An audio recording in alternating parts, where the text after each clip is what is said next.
Eu quero que você abra comigo a sua Bíblia no livro do profeta Isaías, capítulo 9, nós vamos ler o verso 2. Isaías, capítulo 9, versos 2.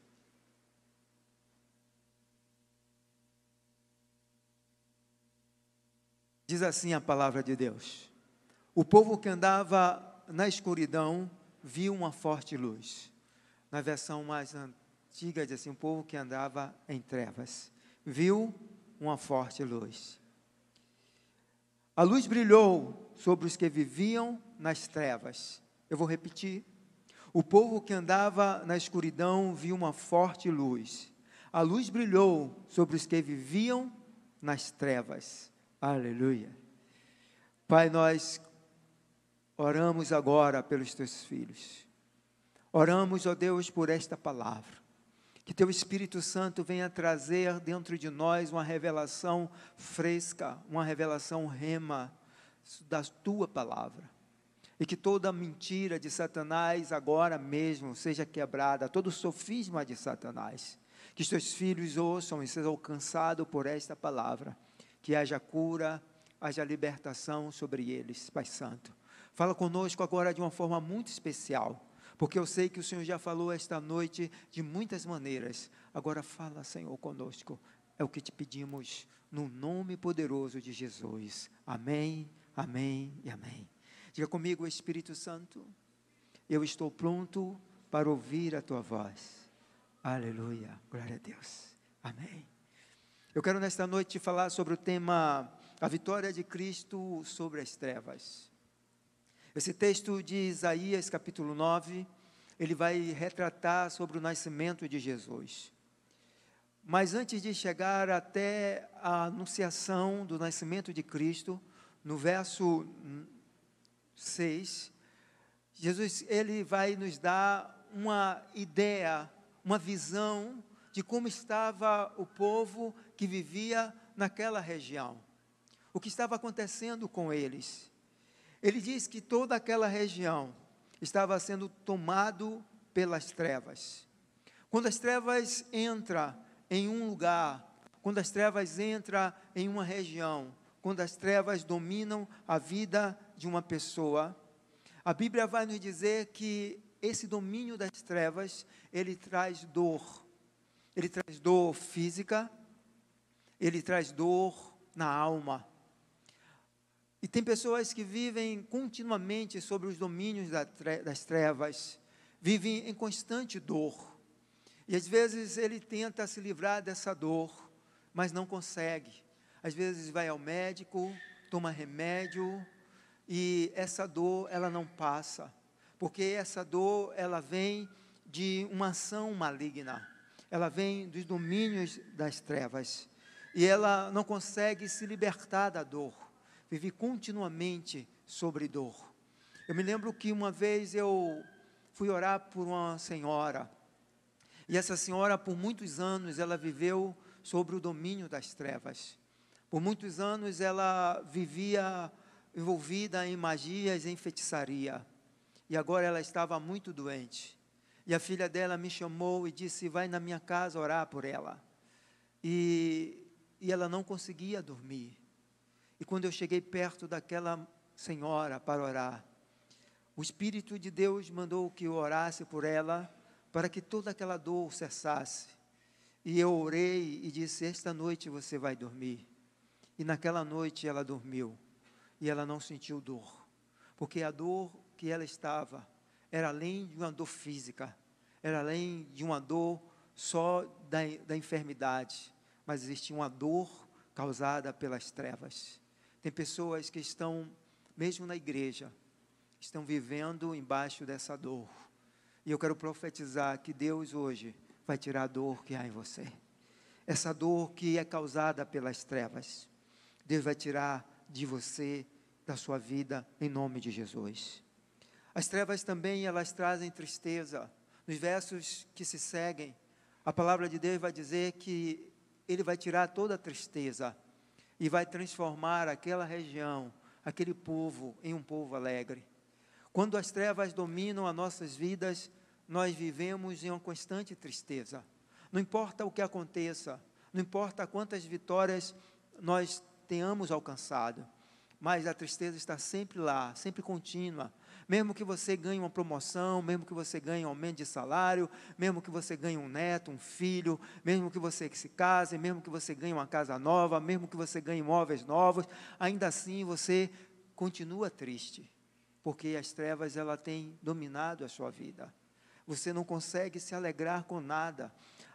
Em cima de cada notícia boa, você lembra de 10 ruins. E você fica, às vezes, em cima de uma notícia boa, pensando nas consequências negativas que aquilo ali vai gerar. Então, você não consegue se alegrar. As trevas, ela dominam a sua vida. Por isso, a Bíblia nos ensina a celebrar, a ter o coração grato. Nós precisamos aprendermos a celebrarmos as coisas, ainda que sejam as pequenas coisas. Se você fazer esse exercício na sua vida, esse exercício de celebração, você vai compreender como a vida vai ser melhor. Celebre as pequenas coisas, seja agradecido a Deus pelas pequenas coisas, pequenas conquistas, porque isso vai destravando o seu cérebro, vai destravando as suas emoções, para que a vida não se torne tão pesada. Celebre as pequenas coisinhas, agradeça a Deus, celebre ao Senhor. Hoje, quando a nossa bispa abriu o culto, ela disse: você já agradeceu a Deus hoje, pelo fato de você estar vivo, pelo fato de você poder estar aqui, sabe? Celebre a Deus só pelo fato de você poder abrir os olhos, só pelo fato de você poder respirar. Oh, irmãos, quem já trabalhou em hospital, sabe o quanto as pequenas coisas são valiosas. A gente só vai entender a grandeza dessas pequenas coisas quando a gente vê, às vezes, pessoas completamente limitadas. A gente vê pessoas que às vezes não conseguem pegar uma colher e levar até a boca. E quando você vê um negócio desse, você começa a compreender o quanto Deus é bom com você. Não é que Deus não seja bom com essa pessoa, mas é que você começa a compreender que a grandeza de Deus, ela te faz viver de uma forma mais digna, de uma forma menos independente. Então, aleluia. Então você precisa enfrentar a tristeza. É uma decisão. Decida no teu coração enfrentar a tristeza. Sorria mais. Sabe que quem sorri, ele consegue mais favores. Quando você sair agora, vai comprar o pão, sorria para o homem da padaria. Você já percebeu que todo comercial tem alguém sorrindo? Sorria. Se você sorrir, você atrai melhor. As pessoas vão te tratar melhor. Se você cumprimenta alguém sorrindo. Alguém diz que a grande estratégia de Obama é porque todas as vezes que Obama vai falar, o ex-presidente dos Estados Unidos, ele falava sorrindo. Observe que ele é assim mesmo. Ele sempre, até quando ele ia falar de coisas tristes, difíceis, ele dava aquele toque de riso e suavizava o que ele ia falar. Então aprenda a rir. Minha mãe dizia que eu tinha a cara de jumento. Você já veio com essa cara de jumento? E eu ficava pensando sobre isso. E eu dizia: meu Deus, eu preciso mudar essa cara minha de jumento e começar a sorrir. Então, jogue fora a tristeza, jogue fora a tristeza. A Bíblia diz que aquele povo que andava em trevas, eles eram tomados pela tristeza. Mas Jesus, você sabia que evangelho significa alegria? Isaac quer dizer alegria. Então, quando você é salvo, você recebe a alegria. A alegria já está em você. A alegria já está em você. As trevas, elas trazem falta de conhecimento. Sabe, quando você anda em trevas, você deixa de conhecer, de se preparar. A Bíblia diz, Jesus Cristo diz: meu povo perece por falta de conhecimento. O provérbio vai dizer que o conhecimento, ele vai trazer vida. Então, nós não podemos ser ignorantes, precisamos estudar, precisamos conhecer. A Bíblia diz que devemos conhecer de tudo e reter o que é bom. É você ter conhecimento conhecimento da vida, conhecimento das relações humanas, conhecimento de Deus, conhecimento da palavra. Então é necessário que você desenvolva conhecimento. E às vezes a falta de conhecimento faz com que a gente não alcance ou não reivindique os favores de Deus nas nossas vidas. Existem tantos favores de Deus que Deus já liberou e você nunca tomou posse. Sabe por quê? Porque você não conhece. E essa é a grande estratégia de Satanás, é fazer com que você não conheça os seus direitos. Você não conheça aquilo que Deus te deu, os favores de Deus. Por exemplo, Deus diz, eu levei todas as enfermidades. Está lá, está escrito, Ele levou sobre si. Então, por direito, você tem direito à cura. Você pode reivindicar isso diante de Deus. Você pode reivindicar diante de Deus. Eu nasci pobre, vou morrer pobre. Sim, enquanto você não era de Cristo. Mas quando Cristo morreu, a Bíblia diz que Ele morreu, se fez pobre e morreu para que você se tornasse rico. Isso é tão às vezes, a falta de conhecimento é tão forte entre nós sobre estas coisas, que até dizer isso a gente diz com certo receio, né? A gente diz assim, porque eu fosse rico, com medo de dizer, porque a gente é tomado. Quer ver? O diabo vem matar, roubar e destruir. Então a gente está muito acostumado com isso. Os filmes ensinam muito sobre o diabo. E a gente tem o diabo como se ele fosse um oponente de Deus, como se ele tivesse a mesma força de Deus. Quando a gente fala do bem e do mal, então a gente pensa o bem é de Deus e o mal é do diabo, como se o diabo fosse um Deus, como o diabo fosse um todo-poderoso. Mas a Bíblia diz que o diabo é um derrotado. Cristo diz, eu vi Satanás caindo como um raio no chão, e depois de cair, Cristo ainda veio e pisou na cabeça dele.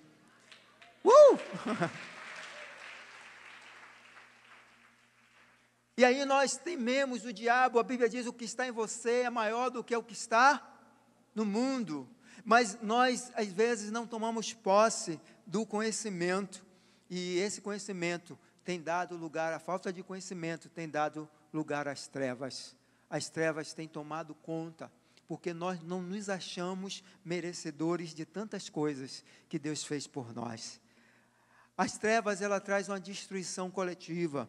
O povo de Jebulon, de Naftali, uma nação, uma região lá do lado da Galileia, estava completamente destruída. O povo estava completamente perdido. Uma geração inteira, uma região inteira, pessoas sendo destruídas, pessoas sendo derrotadas por causa das trevas. Quanta destruição nós temos assistido, quanta destruição nós temos visto, nações, cidades sendo destruídas por causa das trevas. Uma estrutura maligna se levanta, e quando uma estrutura maligna se levanta, ela sai destruindo uma geração, ela sai destruindo vidas, famílias. Então a Bíblia diz que essa estrutura maligna estava lá na região de Zebulon, na região de Naftali, estava lá, eles estavam alojados lá, e todas as pessoas que estavam lá, estavam vivendo embaixo dessa pressão maligna. Quantas famílias nós vemos assim? Famílias inteiras, casas inteiras, vivendo embaixo dessa pressão, embaixo desse domínio das trevas. Eu conheci famílias assim, que viviam, e conheço até hoje famílias assim, que vivem embaixo disso, dessa pressão, desse domínio maligno, e elas não conseguem se libertar, elas não conseguem sair, porque é necessário que Cristo venha. Aleluia. É necessário que Cristo entre nessas casas, entre nessas ruas, entre nessas cidades. É necessário que Cristo venha. Mas eu quero te dar uma boa notícia. Cristo veio. Dá um aplauso forte a Ele. Diga a teu irmão assim, Cristo veio. Fala de novo a Ele, Cristo veio. E Ele está aqui. Aleluia. Glória a Deus. A Bíblia diz então que esse povo que estava nessa situação, eles viram uma grande luz. Então, o primeiro momento para que Cristo vença as trevas, é preciso que a sua visão seja aberta. Nós precisamos abrir a nossa visão. A luz significa conhecimento. E não haverá conhecimento se não houver quem ensine, se não houver quem fale. Para que as pessoas possam ter uma visão da luz, é necessário que os seus olhos sejam abertos. É necessário que eles tenham uma revelação dessa luz. Por isso a igreja não pode se calar. Por isso você não pode se calar. Então o que Deus fez? Deus levantou um profeta. E o profeta gritava no meio dessa geração. O profeta gritava no meio desse povo: olha, o Cristo virá, o Messias virá. O Senhor Deus nos deu o Messias, o Cristo virá para trazer a redenção. Então ele gritava para que o povo pudesse ver a luz, para que o povo pudesse ter uma visão, sabe, do que iria acontecer, do Deus que é. É preciso que a sua mente seja aberta, é preciso que o seu conhecimento seja aberto, para que você possa então entender o que é Jesus, quem é Jesus, o que Ele faz, o que Ele pode fazer, como Ele pode te resgatar, ter um conhecimento do estado em que você vive. O estado que você vive, e você às vezes pensa que está bem, mas não está. Saber que você está caminhando para o inferno, ainda que aparentemente você esteja com uma vida boa, ainda que você tenha dinheiro, ainda que você tenha recursos, mas você é como um passarinho dentro de uma gaiola. Você não tem a verdadeira liberdade e você não tem a eternidade. É preciso que a luz venha para que você tenha uma visão de quem você é. Quando a luz veio sobre o apóstolo Paulo, um homem poderoso, um homem forte, imponente sobre a terra, ele olha para ele e diz: miserável homem que sou, quem vai me livrar disso? É preciso que tenhamos uma visão real do que somos pó, que somos pecadores e que o nosso destino é o inferno. Se não tivermos Cristo, nós estamos caminhando a passos largos para o inferno. Então é preciso compreender isso, compreender essa pequenez humana, compreender essa necessidade que temos de Jesus. Não é Jesus que precisa de nós, não é a igreja que precisa de nós, somos nós que precisamos de Jesus, somos nós que precisamos da igreja, somos nós que precisamos do amor e do favor de Deus.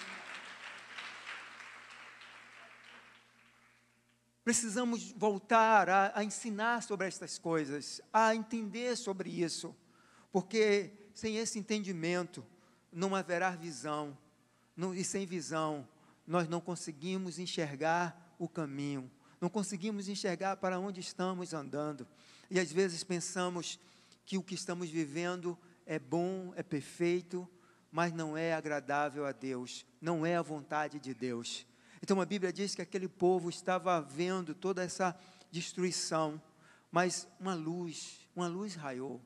Quando a luz raia, quando a luz de Deus vem, então Ele nos dá uma visão de quem realmente nós somos, de que realmente está acontecendo ao nosso redor, de como as coisas precisam mudar e como as coisas podem ser melhor, como eu posso me transformar em uma outra pessoa.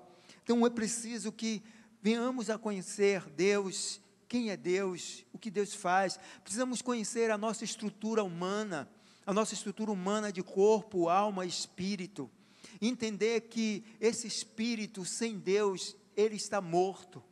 A nossa alma está viva, o nosso corpo está vivo, mas o espírito do homem sem Deus, ele está morto. Por isso Cristo veio. Eu vim salvar o que estava perdido, eu vim salvar o que estava morto. Por isso Cristo diz assim: eu não vos condeno, porque na verdade nós já estamos condenados, e isso é lei. Ninguém pode ser condenado 2 vezes pelo mesmo crime, não é, doutora? Não pode. Então você não pode ser condenado à morte de novo, porque aqueles que estão sem Cristo, e eu preciso te dizer isso, você já está morto. Você já está morto. Só em Cristo você terá de novo a vida eterna. Ele vai trazer de volta um novo espírito. Por isso ele diz: necessário vos é nascer de novo. E esse nascimento não é da sua alma, não é do seu corpo, mas é o seu espírito. Quando o seu espírito nasce de novo, então você está agora caminhando para a eternidade com Jesus. Porque o que vai entrar na eternidade é o seu espírito. É essa estrutura que está dentro de você e que você às vezes não sabe. Aquele povo que estava em trevas, eles têm uma visão, a visão de Deus. Uma visão. Quando nós adquirimos conhecimento, então nossa visão se abre. E nós podemos enxergar melhor o que está lá na frente. Enxergar melhor para onde estamos caminhando. Enxergar melhor o que estamos fazendo da nossa vida. A Bíblia diz que quando Jesus chega em um lugar chamado Gadareno, lá nas aldeias dos Gadarenos, na cidade de Gadá, a Bíblia diz que um homem endemoniado corre e se joga aos pés dele e diz: você já veio me atormentar. Ali naquele dia chegou a luz. O diabo tinha percebido isso, mas a Bíblia diz que aquele povo vê a luz, mas não recebe a luz. Vê Jesus, mas não recebe Jesus. E Jesus liberta aquele homem, bota o diabo para fora, mas aquele povo manda Jesus ir embora. Eles preferem ficar com as trevas do que ficar com a luz. Eles desprezam o conhecimento. Eles desprezam. Jesus fala disso, de um povo que despreza o seu conhecimento, despreza a sua presença, despreza quem Ele é. A Bíblia fala também dos nazarenos. Os nazarenos, eles viram Jesus crescer. E quando Jesus abre a palavra e diz: hoje se cumpriu esta palavra. E ele diz: eu sou o Filho de Deus. Eu sou aquele que vim tirar vocês do cativeiro. Eu sou aquele que vim dar a vocês liberdade. Eu vim aqui aquele que veio tirar vocês da doença, da miséria e anunciar o ano aceitável do Senhor. A Bíblia diz que quando Jesus lê isso, eles desprezam esta palavra. Ele diz: por acaso esse não é o filho de José e de Maria, o carpinteiro? Eles desprezam Jesus, porque faltavam para eles o conhecimento. Que nesta noite o Senhor possa abrir os teus olhos, que você possa ter conhecimento, para que você possa então vencer as trevas. O conhecimento de Deus, o conhecimento da palavra, o conhecimento profético, vai fazer você abrir os teus olhos. Aleluia. A segunda coisa que vai fazer com que Cristo vença as trevas é ser alcançado pelo raio de luz. A Bíblia diz que eles viram. Uma coisa é você ver, é você ter uma visão, é você ver uma luz lá distante. Mas a Bíblia diz que eles não só viram isso, isso já é bom. Quando você consegue enxergar a luz, isso já é bom. Mas a Bíblia diz que agora esse raio, eles estavam sentados e veio o raio de luz e alcançou eles. A luz os alcançou. Essa luz que nos alcança, que toca em nós, significa o poder do Espírito Santo. Quando o Espírito Santo toca em você, então ele causa um rebuliço nas suas estruturas. Quando o Espírito Santo toca na sua vida, ele vem trazendo cura, ele vem trazendo libertação, ele vem mudando toda a sua estrutura. A Bíblia diz que o Espírito Santo nos convence do pecado, da justiça e do juízo. Precisamos ser tocados pelo Espírito Santo. É o Espírito Santo quem nos toma pela mão e nos leva até Jesus. Então, ser tocado pela luz é ser tocado pelo Espírito Santo. Aquele povo que estava em trevas, eles foram tocados pelo poder de Deus. A luz veio sobre eles, veio em cima deles, repousou sobre eles. Como aconteceu lá no livro de Atos, literalmente. A Bíblia diz que eles se reuniram e veio dos céus luz, chamas de fogo, e repousou sobre cada um deles. E quando aquela luz chegou sobre eles, quando aquele poder desceu sobre eles, eles mudaram completamente. A Bíblia diz que eles começaram a falar em línguas estrangeiras, e falavam nas línguas das pessoas de outras nações. Eles foram tomados por um poder, e a Bíblia diz que eles gritavam e faziam um grande barulho, porque houve um rebuliço. As estruturas daqueles homens foram mudadas, a estrutura carnal, a estrutura mental, a estrutura emocional, aplaude mesmo ao Senhor, foi tudo mudado. Aleluia. Quando a luz vem, quando esse poder vem sobre você, ela vai quebrando as forças internas, as trevas internas que há dentro de você, as forças internas que há na sua mente, as forças malignas das trevas que há no ambiente em que você está, sabe? A luz vai arrancando tudo assim, ó, de dentro para fora.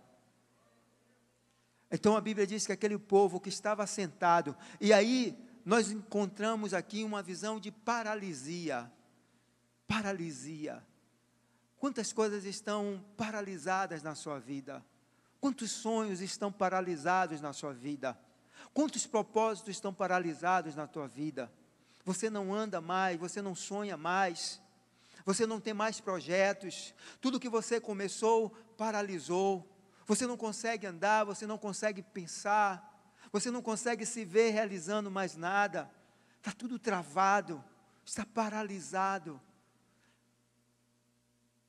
Assim estava aquele povo, e talvez você esteja vivendo isso, a sua vida está paralisada, está tudo parado, você não se vê mais crescendo, você não se vê mais estudando, você não se vê mais conquistando nada, você não sonha com o futuro, paralisou.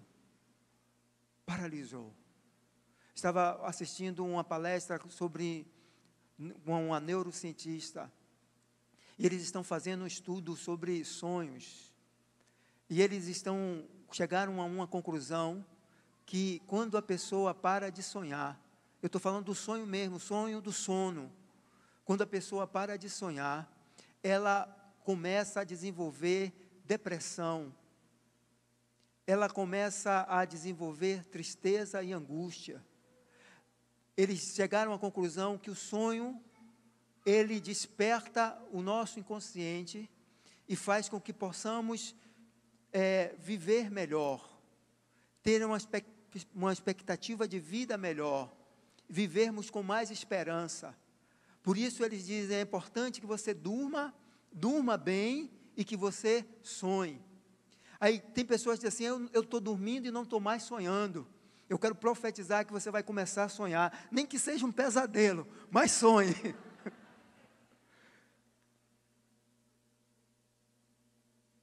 Oh, glória! Então, quando a luz veio sobre aquele povo, eles estavam ali estáticos, eles estavam dominados pelo medo, dominados pela falta de visão, dominados pela indisposição de tentar, de não querer errar outra vez, de não querer sofrer outra vez. As trevas fazem isso, né? Quantas pessoas estão aqui e já pararam, já desistiram das coisas porque não querem sofrer? Eu conheço muitos líderes que desistiram dos seus ministérios porque disseram, eu não quero continuar sofrendo. Eu conheço levitas que desistiram do altar porque disseram, eu não quero continuar sofrendo. Eu conheço irmãos que desistiram da igreja porque disseram, eu estou na igreja e eu não quero mais passar por estas coisas. É isso que as trevas querem. As trevas querem que você desista, que você pare, porque em qualquer lugar que você estiver na vida, você vai sofrer. Em qualquer lugar, qualquer posição que você tiver, você vai sofrer. Sabe qual é um dos cuidados mais minuciosos que nós temos na área da saúde? Pacientes que estão acamados. O paciente que está acamado, se ele não for movido de 2 em 2 horas, no mínimo, de um lado para o outro da cama, o corpo dele vira uma ferida viva. É o que nós chamamos de escara. Então, ainda que você decida eu não vou fazer mais nada nessa vida porque eu não quero sofrer, eu vou ficar em uma rede, o seu corpo vai ferir todo. Porque o sofrimento acompanha a vida, assim como a vitória acompanha os que são de Cristo. Aleluia! Aquele povo estava paralisado porque ele não queria sofrer. A Bíblia fala de um homem que era paralítico e ele não podia se mover. Então 4 amigos resolvem mudar a vida daquele homem. E Deus está precisando de maqueiros. Quantos aqui estão dispostos a ser maqueiros? Todo mundo quer ser doutor, né? Mas eu quero dizer que a primeira pessoa que encontra o paciente é o maqueiro. Antes do doutor, antes do enfermeiro, o primeiro contato é com o maqueiro, e Deus precisa de maqueiros. E bons maqueiros. E aqueles 4 homens, eles pegam aquele homem paralisado pelas trevas, paralisado pelo pecado. Por que eu digo que ele estava paralisado pelo pecado? Porque a primeira coisa que Cristo faz é perdoar o pecado dele. E eles encontram uma grande multidão, e eles não podiam entrar. Então, a Bíblia diz que eles sobem com aquele homem pelo telhado. Eu fico imaginando o que é você subir com uma pessoa paralítica pelo telhado. A dificuldade que eles tiveram de amarrar aquele homem todo naquela maca, e pendurar, e puxar, e abrir o telhado, e botar aquele homem diante dos pés de Cristo. E aí Cristo olha para aquele homem e diz: seus pecados estão perdoados.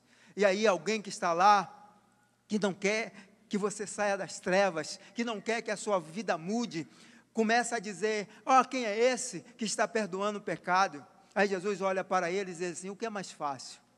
O que é mais fácil? Perdoar o pecado ou dizer a este homem: levanta e anda? O que é mais fácil? O que é mais fácil?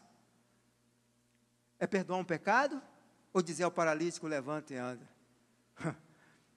Jesus Cristo diz: olha, para vocês saberem quem eu sou, levante e ande.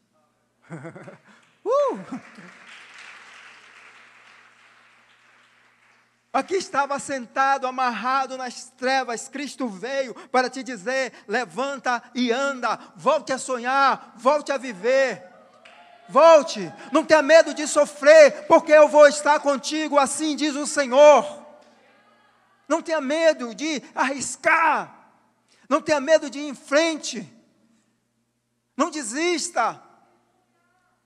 Estavam nas trevas, mas a luz veio, o poder, o Espírito Santo veio. Eu sou o seu consolador, eu sou aquele que está do seu lado, eu sou o seu ajudador. A luz veio, o raio de luz veio e incidiu, veio sobre eles e disse: levanta, sai dessa paralisia, sai disso. Eu quero profetizar sobre tua vida. Eu não sei qual é a área da sua vida que está paralisada, eu não sei aonde as trevas entrou, mas eu declaro agora que toda a paralisia da sua vida seja desfeita no nome de Jesus. Aleluia. Mas Cristo veio. Diga a teu irmão assim: mas Cristo veio. Aleluia. E Cristo veio e era necessário ele vir, porque ele precisava nascer. E assim, Cristo precisava nascer. Aleluia. Mas ele precisava nascer em mim. Diga assim: nascer em mim. Aleluia. A Bíblia diz então que a luz veio e a luz raiou. E essa luz nasceu em Cristo. Essa luz é Cristo. E essa luz nasceu nele. E é você ser luz e ter luz. Isso é muito poderoso, porque você passa a ser luz. Cristo diz aos apóstolos, aos discípulos: vocês são a luz do mundo. Diga: em Cristo eu passei a ser luz. Aleluia.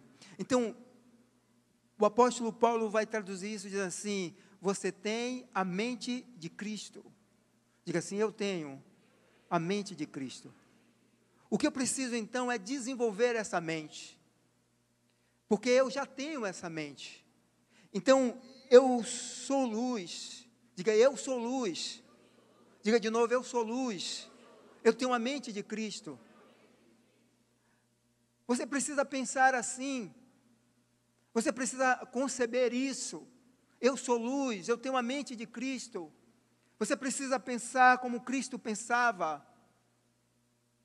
Pensar como Cristo pensava. Isso é um exercício. Você precisa exercitar a tua mente para pensar como Cristo pensava. Quando Cristo via uma enfermidade, Cristo, ele não se abatia, ele não deixava, ele liberava a cura. Você precisa ter a mente de Cristo. Você pode até chorar com a dor da pessoa, mas você deve liberar a palavra de vida. Diga assim: eu tenho a mente de Cristo.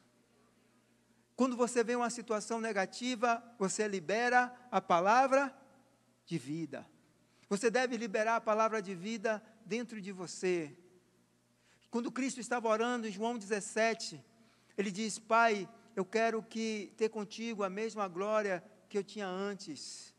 Pai, eu fiz tudo que o Senhor mandou. Interessante que as orações de Cristo eram iguais às orações de Davi. A oração de Davi era igual à oração de Cristo. Davi, ele encarava a tristeza, ele via a tristeza, ele via a dor, mas ele dizia: o Senhor é o meu pastor, nada me faltará. Então, eles tinham uma mente disposta, uma mente que projetava para que as coisas tomassem uma proporção diferente. Eles não se acostumavam, eles não aceitavam o caos, eles não aceitavam as trevas, mas em cima das trevas eles liberavam a palavra de vida. Então, é você ser luz e ter luz. E aí é diferente isso, porque a fonte que te alimenta, é a fonte que vai manter a sua lâmpada acesa. Se você tem a luz do mundo, no sentido só do conhecimento humano, então o que acende a tua luz é a luz humana, é o conhecimento humano, que é maravilhosa. A mente humana, o conhecimento humano é fantástico. As coisas que o homem faz, como ele faz, a criação da mente humana é espantosa. As coisas que o homem tem criado é maravilhosamente espantosa. Mas eles criam isso dentro do poder da mente humana, que é temporária, passageira. E tudo que se faz vai terminar. Mas a Bíblia diz que nós temos uma luz que vai além dessa. Nós temos a luz de Cristo. Então nós podemos adquirir todo o conhecimento humano e mais a luz de Cristo que brilha até a eternidade. Então você pode se alimentar só da luz humana, como alguns fazem, e ser grande entre os homens, e ser grande, e ter o seu nome na história, e fazer grandes feitos, fazer grandes eventos, desenvolver grandes teorias, criar grandes coisas, influenciar milhares e milhares de pessoas. Você pode ter essa fonte que vem do conhecimento humano, mas vai passar, vai acabar. Mas a Bíblia diz que nós podemos ter isso e mais, a luz eterna que vem de Deus. Discernir tudo e não ser discernido por nada. Você ser capaz de discernir todo o conhecimento humano, mas todo o conhecimento humano não é capaz de discernir, de detectar, de entender o que tem dentro de você.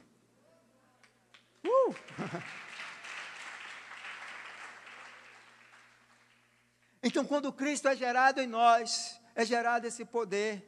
Então, não podemos advogar que um crente ele tem que ser um ignorante. Não, um crente tem que ser culto, entendido, estudado. Ele tem que conhecer de ciência, de filosofia, de química quântica, de medicina, de direito, de tudo que existir. Mas isso não é maior e nunca será maior do que o Cristo que há em nós.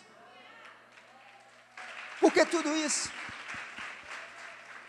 isso é trevas, tudo isso é passageiro, tudo isso passa, é uma fonte que não permanece. A Bíblia diz então que nós precisamos ser luz e ter luz. Então quando Cristo ele está em nós, ele é uma fonte de luz que nunca se apaga, nunca se apaga. E aí tanto faz se você é um grande doutor ou se você não sabe fazer um ó com um copo, essa luz nunca se apagará de você. E esta luz vai te levar para o mesmo lugar. A luz humana diferencia homens, separa homens, classifica homens, mas a luz divina junta multidões e leva todos para o braço do Pai. Aleluia. Gálatas 4:19, para a gente encerrar. O apóstolo Paulo, escrevendo aos Gálatas, ele diz assim: eu oro. Isso aqui é muito profundo. Ele diz: eu oro. Até que Cristo, ele diz assim: eu oro com gemidos, até que Cristo seja gerado em vocês. É isso que o profeta Isaías está dizendo. O povo que andava em trevas, eles saíram das trevas porque Cristo foi gerado neles. Vamos lá. Um menino nos nasceu, uns filhos se nos deu, e o seu nome, maravilhoso, conselheiro, eternidade, príncipe da paz. Aleluia!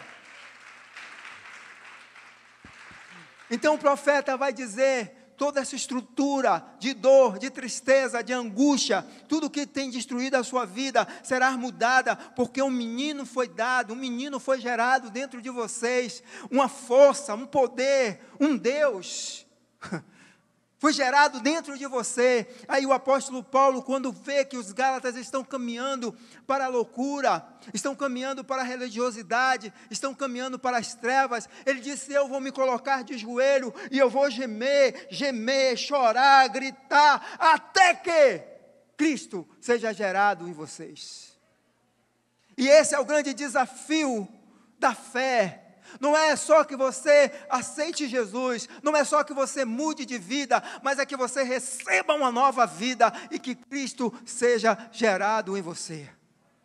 Jesus olha para um dos homens mais sábios de Israel, Nicodemos, e diz a ele: é necessário nascer de novo. É necessário que Cristo seja gerado em você.